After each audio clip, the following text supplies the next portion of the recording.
Era joven aquella primeriza mamá. Tenía en sus brazos a su recién nacido, al que amamantaba, al que acariciaba, al que decía ternuras mientras miraba sus ojitos de bebé. ¿Qué canción le cantaba María a aquel pequeño? Aquel a quien estrechaba contra su pecho era Dios. Aparentemente no había cita previa, sino tan solo el cumplimiento del tiempo de Dios, que desde hacía siglos venía avisando que iba a nacer aquel especialísimo bebé, que era su Hijo querido y que nos lo enviaba como el Mesías para nuestra salvación. No se avisó a la prensa, ni tampoco los potentes estaban informados de cuanto sucedía en aquel pequeño rincón perdido que todavía no figuraba en las guías del turismo religioso.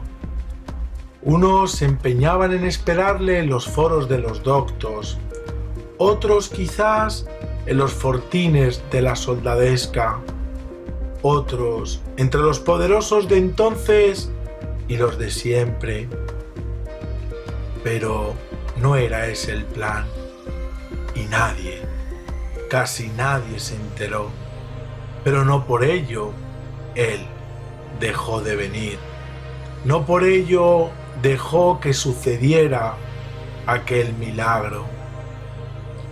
Era Nochebuena como pocas, una Nochebuena como ninguna, y sucedió aquello que los sencillos esperaban, porque Dios lo había prometido, y en aquella hora cumplió su promesa para siempre.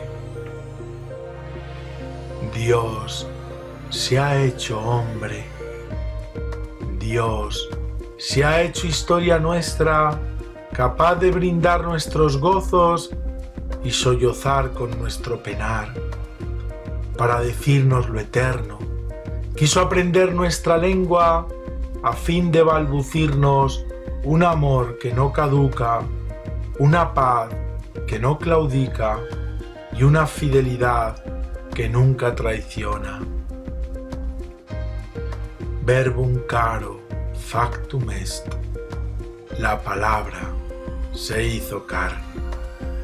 Dios se humanó para hacernos a nosotros verdaderamente hijos suyos y hacer posible la hermandad.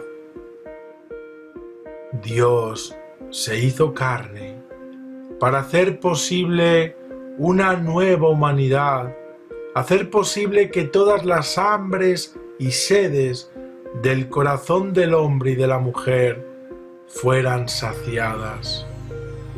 Verbum caro factum est. La palabra se hizo carne en el más pequeño rincón del mundo, en la ciudad de Belén. Queridos amigos y amigas, esto es Navidad. Después de tantos meses sin conversar juntos sobre arte, he preparado este programa especial sobre la Navidad en el arte.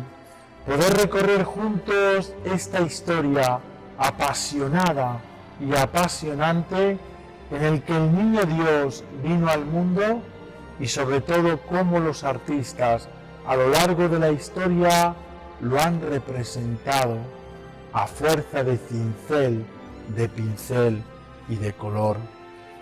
Llegado el invierno, dándole la bienvenida prácticamente todos los años, nos encontramos con estas fiestas de Navidad. Es la llegada de esto que llamamos el ciclo de la infancia de Jesús, en el que celebramos sobre todo la encarnación del Hijo de Dios y sus primeras manifestaciones al mundo.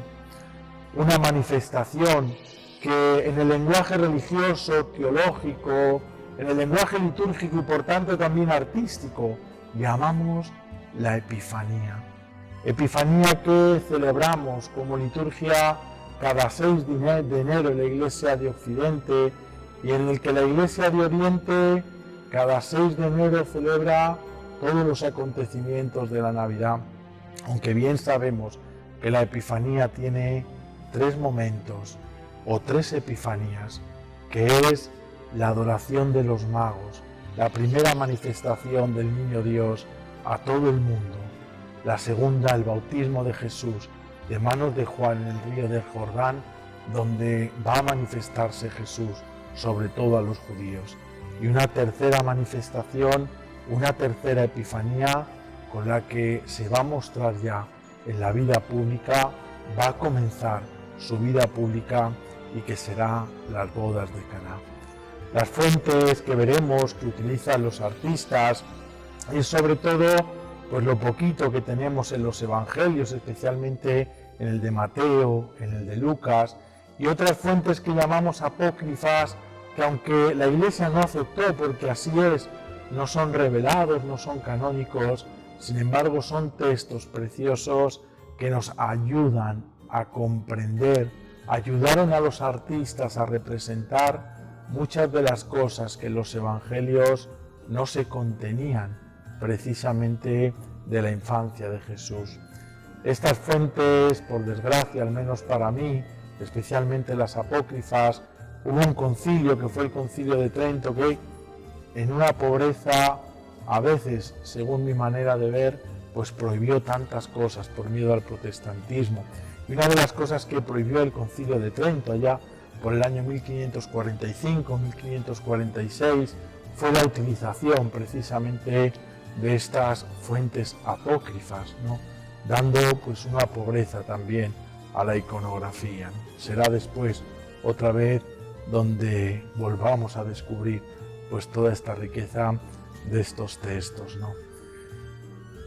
Hermanos, amigos, amigas, os invito a que crucemos el umbral del tiempo y nos dirijamos hacia Belén, hacia el momento en el que María y José dieron a luz al mundo al Niño Dios.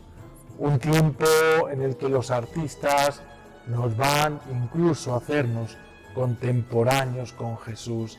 Por eso les invito a que en este programa dejemos volar la imaginación, que soñemos, que entremos en los cuadros, que seamos como así quisieron serlo los artistas que vamos a ver, esos pastores que al hilo de la noche vamos también hoy a adorar al niño, que seamos incluso aquellas gentes que incluso sin enterarse mucho de lo que estaba sucediendo, podamos acercarnos a la ciudad de Belén. Comencemos este apasionante viaje sobre lo que hoy los artistas nos van a proponer. Vayamos a Belén, entremos en la cueva de Belén, porque en definitiva esto es lo que significa celebrar la Navidad.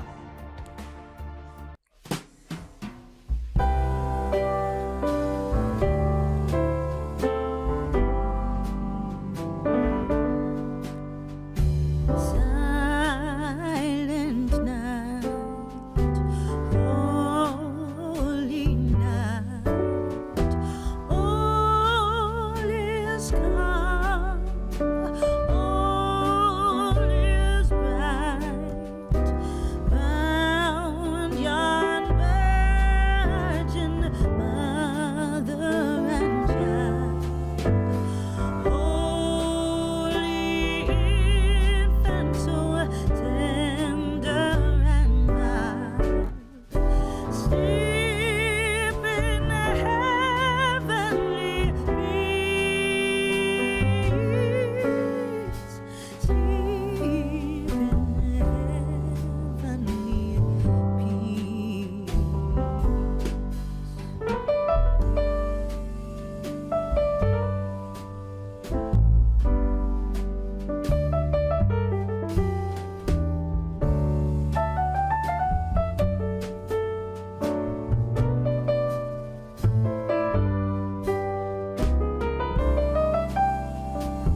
Quisiera comenzar este programa preguntándome, ¿verdaderamente cuándo comenzó la Navidad? Una pregunta que a lo mejor no nos hayamos hecho nunca, pero que creo que también es muy interesante. Evidentemente, no fue justo después de la muerte de Cristo, sino que tenemos que esperar algunos años, quizás siglos, para poder celebrar la Navidad como hoy la tenemos. Por eso me gustaría comenzar analizando por qué el 25 de diciembre como fecha del nacimiento del Rey de los Judíos.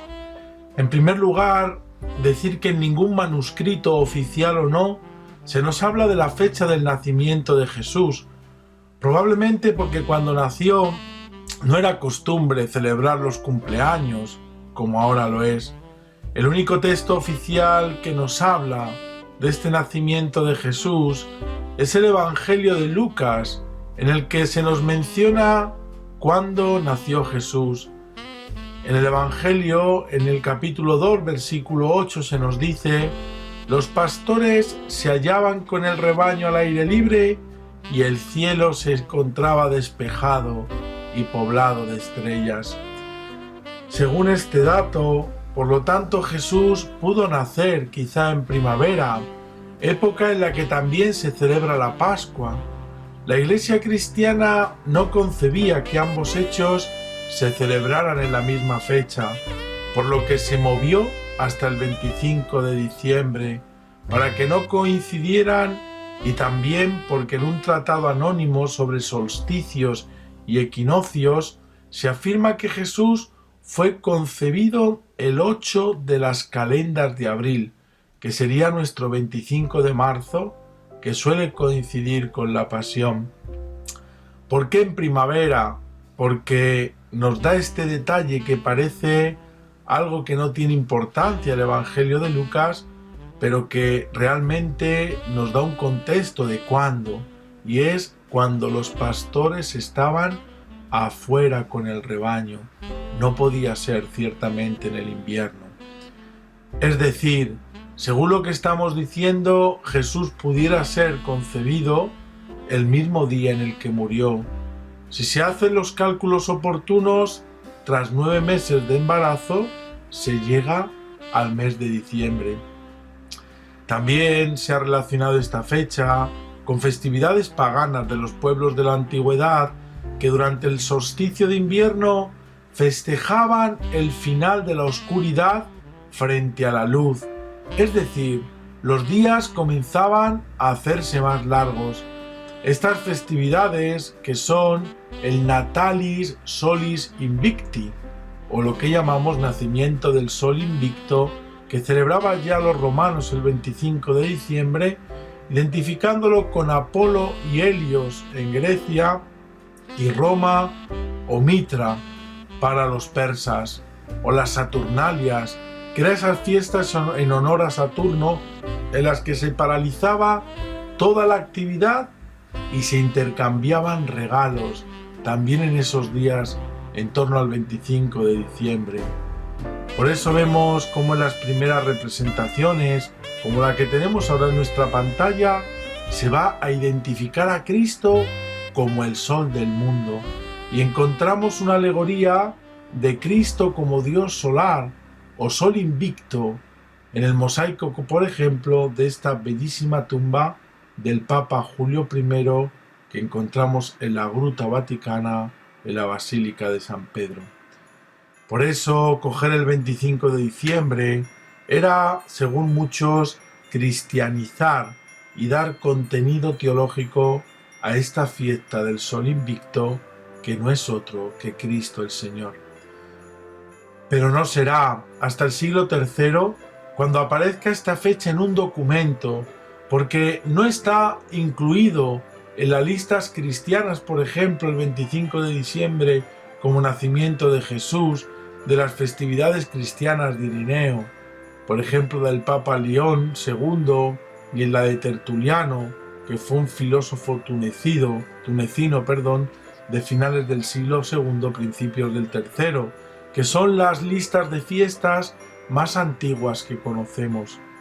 Por eso, hasta no llegar el siglo III, no podemos decir que comiencen a surgir las primeras menciones sobre la fecha del nacimiento del Mesías, y será en el año 221, curiosamente, cuando Sexto Julio Africano, que era un cronógrafo cristiano, da al 25 de diciembre como fecha válida en su obra La Crónica del nacimiento del Señor.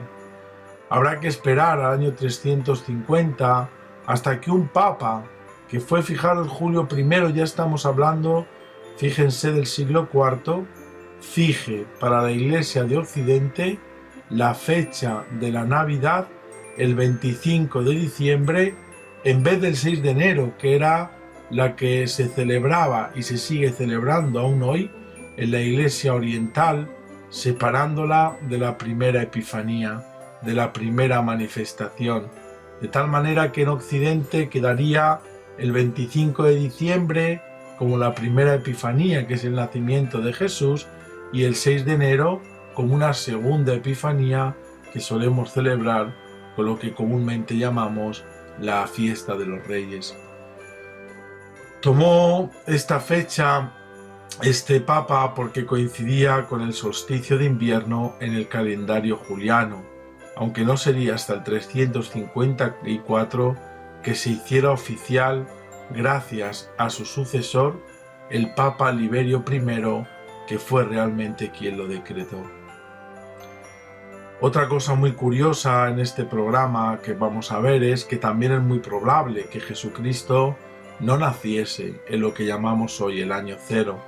Este cálculo fue estimado por Dionisio el Exiguo, pero estudios posteriores que tuvieron en cuenta el Evangelio de Lucas han señalado que muy probablemente naciese el 749 desde la fundación de Roma, es decir, 4 años antes de lo calculado. En otras palabras, en el año 3 después de Cristo, probablemente y curiosamente, Cristo no había todavía nacido. Por eso, hoy, en el cálculo que tenemos, habría sin duda ninguna que sumarle otros 4 años.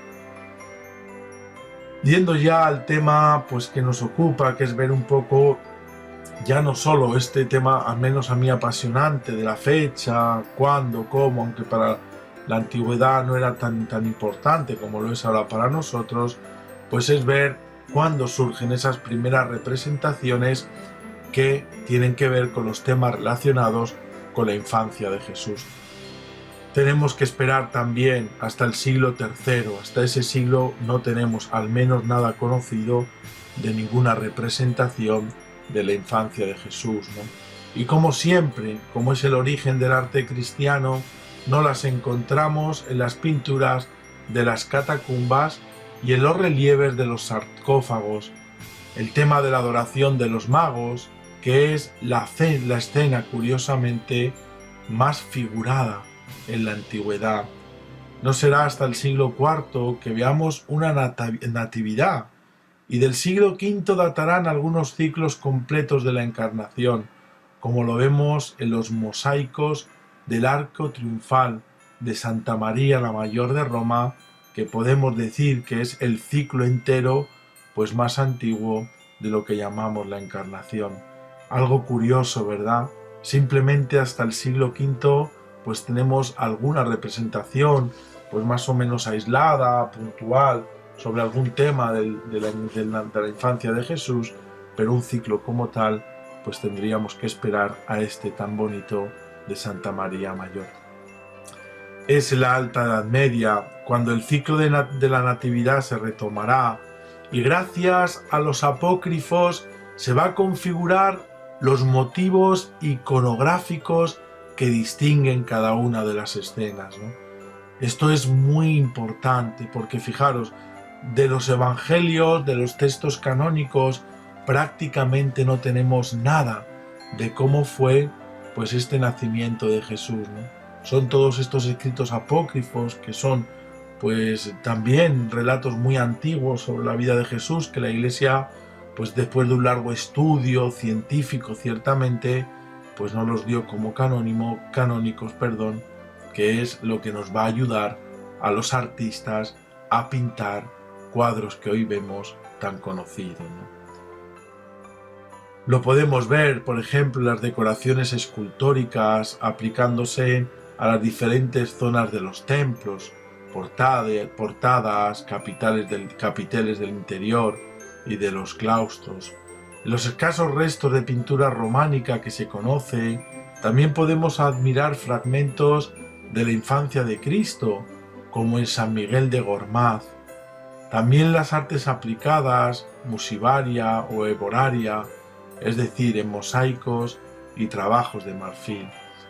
A finales del románico es cuando se representa a la Virgen como nueva Eva, cuya finalidad es hacer ver a los fieles que con su fruto, que es Jesús, nos redime del pecado original que había cometido Eva con la manzana, ¿no?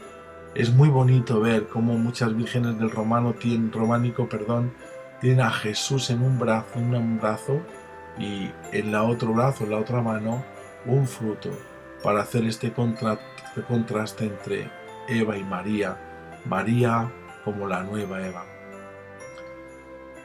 Vamos a comenzar pues viendo algunos de los, al menos para mí, de las representaciones más bonitas antiguas pues que tenemos de todo esto que estamos hablando, ¿no? El ciclo, ciertamente, de la Navidad, como no puede ser de otra manera, comienza con la anunciación del arcángel San Gabriel a María, que va a ser la madre del Hijo de Dios, ¿no? Esto es muy importante. ¿Cuántas veces en los belenes simplemente comenzamos ya pues desde el nacimiento, la adoración de los pastores, y sin embargo algo esencial en lo que llamamos el relato de la natividad, así se vio siempre en la historia y sin duda tiene que ser en la teología, pues también está la anunciación. Las representaciones más antiguas las vemos en las catacumbas romanas de Priscila, de San Pedro y Marcelino y en las de la Vía Latina. Todas ellas son ya del siglo IV. En ellas la Virgen aparece siempre en un interior, sentada, y el arcángel de pie. Posteriormente vemos al arcángel representado con una mano adelantada y el dedo índice levantado, con ese gesto de hablar, tal como lo vemos en el arte clásico. En la otra mano del ángel vemos que porta una rama de olivo, que simboliza la paz que Dios envía al mundo a través de María. La Virgen puede aparecer de dos maneras: levantada ante el enviado de Dios, que sería un poco la tradición sirio-palestina, o sentada y el arcángel de pie o con una rodilla en el suelo, que es la tradición que llamamos helenístico-romana.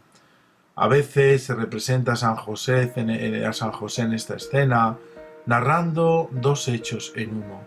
Primero, el anuncio a María, y segundo, la visita a San José por parte del ángel. Uno de los textos apócrifos que llamamos el protoevangelio de Santiago, María nos dice que sale a buscar agua con un cubo cuando la sorprende Gabriel. Y en esta fuente y en el evangelio armenio de la infancia, María hilaba la lana púrpura para un velo en el momento de la aparición del arcángel Gabriel. Es muy curioso esto que estamos diciendo del protoevangelio de Santiago como del evangelio armenio, porque cuántos cuadros no vemos representados a María así, con agua, con un cubo, en un pozo en la antigüedad, o cosiendo, ¿no? Pues aquí tenemos la fuente y la razón pues de esta manera de representarla, ¿no? Como curiosidad también podemos decir que en el siglo XIII se acuñaba una moneda con la imagen precisamente de la Anunciación. Después le va a seguir en este ciclo de Navidad la visitación a Santa Isabel, prima de María, escena íntimamente ligada a la anterior. La Virgen, tras el anuncio de Gabriel de su concepción, acude a visitar a su prima Isabel para ayudarla en el parto, pues estaba embarazada tal y como le había anunciado el arcángel. Así nos dice el texto sagrado. Isabel sabemos que estaba casada con el sacerdote Zacarías, no tenían hijos porque ella era estéril. Un día que Zacarías estaba realizando una ofrenda de incienso ante la multitud, se le aparecerá el ángel para anunciarle también que su mujer estaba embarazada. Zacarías pregunta a Gabriel cómo es esto posible, si ambos son ancianos y ella además es estéril. El ángel le dice quién es y que le ha enviado Dios, pero por no creerle, como bien sabemos, lo deja mudo. Las primeras representaciones las encontramos en el siglo V. Podemos situarla tanto en el exterior como en el interior. Vemos a Isabel como una mujer y en un avanzado siempre estado de gestación, mientras que María es representada realmente más joven.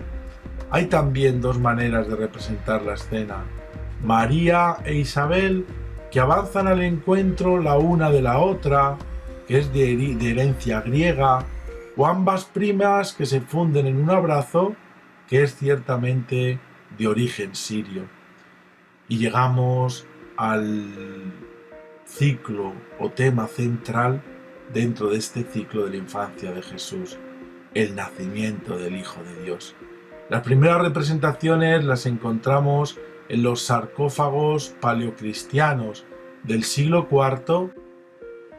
A este respecto me parecía muy interesante ponerles en este programa este sarcófago que data más o menos del año 350 después de Cristo, que está localizado a unos 100 kilómetros de Roma, en la localidad de Bovile Ernica, en la iglesia de San Pietro Hispano, de esta misma ciudad en la provincia de Frosinone. Es sin duda el Belén, la representación más antigua que tenemos del nacimiento de Jesús. De las fuentes canónicas que son los evangelios, simplemente podemos leer, como todos conocemos, pues el relato sencillo del nacimiento de Jesús con el edicto de César Augusto, la llegada a Nazaret, en fin, el nacimiento, el niño Jesús envuelto entre pañales. Un texto ciertamente muy breve, pero que nos ofrece también varios datos y nos da luz en algunas cuestiones.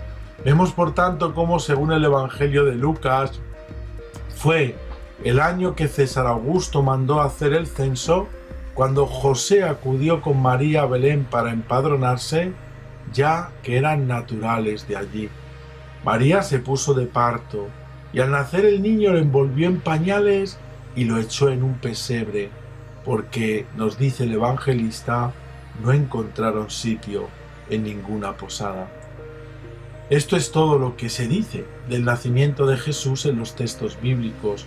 Son los apócrifos los que efectúan una línea narrativa más detallada. José y María se dirigen a Belén para el empadronamiento decretado por Augusto, que sabemos por los textos históricos de los que disponemos que este se dio entre el año 8 o 6 a.C. Otro dato muy curioso en el arte que vemos representado son en el nacimiento de Jesús las famosas parteras, ¿no? Que realmente pues es un tema que no están en los evangelios, digamos, canónicos, sinópticos, ¿no? Sin embargo, era pues la práctica más habitual de lo que era la cultura judía, ¿no? Buscar una partera, ¿no? Por eso encontramos diferentes versiones, que puede ser una o dos parteras, ¿no? Por eso cuando van a buscar, que normalmente la tradición y los apócrifos dice que es Simón, hijo de José, el que va en busca de esta partera, pues se encuentran a María que está dando luz, ¿no? Y una de ellas la reconoce para ver si tiene que ayudarla en algo, y es cuando se da cuenta de su virginidad, ¿no? Fijaros, ya desde este momento tiene también esa clave teológica el arte, ¿no? Que es la partera, lo que hace es la primera que da fe de que a pesar del parto María es virgen, ¿no? Una cosa muy bonita, ¿no? La tradición apócrifa continúa diciendo, y así lo representa también el arte, que es una cosa tan bonita, ¿no?, de imaginar cómo una de estas parteras es la que después, sorprendida, sale y se lo dice a otra partera que está fuera, Salomé, que no la cree. Así que cuando pone uno de sus dedos sobre el vientre de la Virgen, nos dice estos relatos apócrifos, su mano se seca. Un ángel le indica que toque al niño para sanar, y así sucedió. Ligada a esta escena encontramos otro hecho, y es que se encuentra la del baño, en la que las mujeres, a veces solo es una, proceden a bañar al niño en un recipiente similar a la tipología de pilas bautismales. La explicación al acompañamiento de los animales la encontramos en un fragmento del Evangelio llamado Pseudo-Mateo, en el que nos narra que 3 días después del nacimiento, María entró en un pesebre donde había un buey y un asno, dejó al bebé en el suelo y ambos animales le adoraron tal y como habían anunciado Isaías y Habacuc. José y María permanecieron allí 3 días antes de volver y entrar en Belén. La mayoría de representaciones románicas nos presentan por tanto esta escena en un interior iluminado por una estrella, la Virgen tendida en el lecho, que es herencia del mundo bizantino. El niño aparece siempre envuelto en pañales, dentro del pesebre o en el suelo. San José siempre permanecerá y estará en un segundo plano. Como personajes secundarios está el buey y la mula, las parteras, que están más relacionadas con el baño, y siempre, como no, aparecerá un ángel. Proseguimos en este ciclo de la Navidad con el anuncio a los pastores. Según la narración de Lucas, se produce, dice el Evangelio, durante la noche. Estos se encuentran en el campo acompañados de sus animales y un ángel se les aparece anunciándoles el nacimiento del niño Dios. El siguiente capítulo es la adoración de los magos, conocida litúrgicamente como la fiesta de la Epifanía que celebramos cada 6 de enero. Aunque en sentido estricto, por Epifanía, tendríamos que considerar no solo esta adoración de los magos, sino otros 2 momentos más. La segunda Epifanía o manifestación sería el bautismo de Jesús, donde se da a conocer, se manifiesta a los judíos, y una tercera Epifanía que sería las bodas de Caná, cuando Jesús se manifiesta a sus discípulos, iniciando así ya su vida pública. Las primeras representaciones datan sin duda del siglo IV en los sepulcros paleocristianos, como lo podemos ver en este sarcófago bellísimo que se encuentra en la capilla griega de Piscila en Rávena, y que es el sarcófago de Isacio. Quizá esto un poquitín posterior, está hecho en el año 643, y es muy curioso porque la composición va a ser casi lo general de esta composición en los sarcófagos. La Virgen siempre está en un extremo de la composición, sentada, mostrando al niño que aparece sobre ella. Es curioso porque esta manera de representar es, rememorar sobre todo la ceremonia de triunfo típica de los romanos, en la que los representantes de los pueblos sometidos llevan sus tributos al gran rey vencedor. Esta vez el texto bíblico al que nos remitimos es el Evangelio de San Mateo.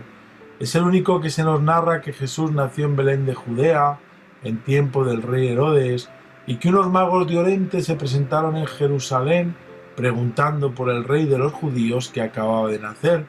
Estaban avisados por su estrella, la cual habían visto en el oriente. Herodes, inquieto porque veía peligrar su reino, convoca a los sumos sacerdotes y maestros de la ley sobre dónde habría nacido el Mesías, y después de informarse de cómo habían llegado los magos, les indica el camino a seguir y les invita sobre todo a regresar para que le informen y él mismo pueda agasajar al rey de los judíos como se merece. Como sabemos, era una trampa. Los magos acceden y se marchan siguiendo la estrella que les había llevado allí, hasta que la vieron detenerse sobre el lugar donde el niño estaba. Entraron en la casa, establo, donde encontraron a María con su hijo, y allí le adoraron, hincando sus rodillas en el suelo y ofreciéndole todos sus presentes: oro, incienso y mirra. Oro, que representa la realeza de Jesús y sus buenas obras; el incienso, que representa la divinidad y la oración; y la mirra, que representa su humanidad y sacrificio. Todo, sin duda, un análisis y una profundidad simbólica de una teología profunda. Oro, incienso y mirra es la primera confesión de que aquel niño era Dios y era hombre. Al igual que nos sucedía con la Natividad, pocos datos aporta Mateo sobre estos personajes, ni de dónde llegaron, ni cómo eran, ni sus nombres, ni siquiera les da el rango de reyes. Parece ser que la palabra mago proviene del persa mogu, identificándolos con astrólogos, aunque en este contexto se utilice para denominar sobre todo a hombres sabios. No se les dará el apelativo de rey hasta más tarde. En el primer documento que lo encontramos, esto es en una obra de Tertuliano que data de principios del siglo III. La explicación es que el término mago empezaba en aquella época a ser peyorativo, por lo que se quiso suprimir el gorro frigio de astrólogo y sacerdotes de Mitra, con el que aparecerían en las primeras representaciones ya por coronas. A partir de este momento, la identificación de los magos con la monarquía puede dar lugar a una interpretación sobre la cual el poder terrenal se somete al eclesiástico, representado por la Virgen María, algo que esto será muy propio de la sociedad de la Edad Media. Pasemos a la determinación del número. ¿Por qué 3? En diferentes representaciones iconográficas realizadas durante los siglos III y IV aparecen 2, 3 y hasta 4 magos. Como podemos ver en esta pintura muy antigua, de las primeras que conservamos de los Reyes Magos, que en efecto, si se fijan bien, aparecen realmente 4. El cuarto se llamaría Artaban, pero carece de fundamento bíblico. La única representación que encontramos es en el friso que Cabestany hizo en Le Volou. Otras fuentes cristianas, sobre todo siria y armenias, pensaron en 12 reyes al relacionarlos con las 12 tribus de Israel o con los 12 apóstoles. En el siglo III, el teólogo Orígenes indicó que los Reyes Magos eran 3, ya que son 3 los regalos que se nombran en el Evangelio de San Mateo: oro, incienso y mirra. Además de estos presentes, en el Evangelio del pseudo Mateo te dice que también había 3 monedas de oro. Se refleja en algunas imágenes posteriores, de las cuales vemos cómo uno de los reyes ofrece al niño, curiosamente, 3 discos dorados. En el siglo VI, en el texto apócrifo del Evangelio armenio de la infancia, se nos cita el origen de cada uno de ellos. El primero era Melcón, Melchor para nosotros, rey de los persas; el segundo Gaspar, rey de los indios; y el tercero Baltasar, rey de los árabes, tal como hoy los llamamos, ¿no? En cuanto a su denominación, la primera vez que se les da nombre es en esa impresionante iglesia de San Apolinar Nuevo en Rávena, Italia, a mediados del siglo VI, que si no han ido, les invito sin duda a ir a ver. Allí se representa en un mosaico estos 3 personajes que estamos viendo delante de nuestras pantallas, vestidos a la moda persa, aún tocados con un gorro frigio y con la actitud de ofrecer lo que llevaban en las manos a la Virgen, que está sentada en un trono y tiene al niño en su rodilla izquierda. Encima de sus cabezas, fijaros, podemos leer los 3 nombres, de derecha a izquierda: Gaspar, Melquior, Baltasar. La primera vez que encontramos escrito, ciertamente, el nombre de los reyes. Preparando este programa, me he dado cuenta de algo que nunca había caído en la cuenta, y es que, fíjense, la similitud que hay entre la primera imagen que se encuentran y existe de la representación de los Reyes Magos, que como ya vimos se encuentra en la capilla griega de las catacumbas de Priscila en Roma del siglo II, y estas del mosaico de Rávena, donde aparecen por primera vez los nombres de los reyes. Me ha parecido muy interesante, al menos, pues este pequeño estudio que he realizado, y fíjense, puestos arriba y abajo, como yo al menos estoy convencido que el autor del mosaico de Rávena ha tenido en cuenta y ha hecho esta composición, desde luego habiendo visto esta primera representación de la historia de los Reyes Magos de esta capilla de las catacumbas de Priscila. Oriente es un término geográfico muy amplio, así que intentemos ajustar de dónde venían. Fijaros, hemos visto ya por qué el número 3 y ahora vemos por qué de Oriente. Tradicionalmente se considera que eran babilonios, entre otras cosas por algunos puntos en común con el pueblo judío y porque el resto de Israel estaba rodeado por el Imperio Romano, aunque hay otras hipótesis. Unos lo consideran originarios de Persia, que sería, como bien saben, el actual Irán, partiendo de la base que los sacerdotes persas del siglo V y VI a.C. también le ofrecían a su dios, que era Ahura Mazda, oro, incienso y mirra. ¿Y qué estrella es la que siguen?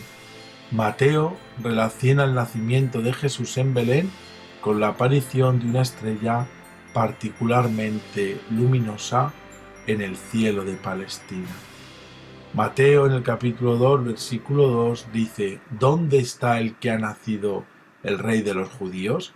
Porque hemos visto su estrella en el oriente y venimos a adorarlo. Muchas imágenes podríamos haber puesto, pero mi idea era hacer un recorrido por el inicio de la Navidad, sobre todo en el arte, cuando empieza pues a representarse, como hemos ido viendo a lo largo de este interesante programa, y sobre todo ver pues los inicios de estas representaciones y sobre todo el por qué se representan así, que es lo que he pretendido pues con las fuentes que hemos ido aludiendo, ¿no? Pero quisiera despedir este programa con algo que me parece muy interesante y muy poco conocido, ¿no? A veces pues vemos que tenemos mucha temática religiosa en épocas anteriores, pero que lo que llamamos este arte contemporáneo pues no lo hay, ¿no? Yo, como ejemplo, porque podíamos poner bastantes, quisiera pues mostrarles, fíjense, estos curiosos cuadros, mejor dicho, postales, que hizo nada menos que Dalí con motivos navideños, ¿no?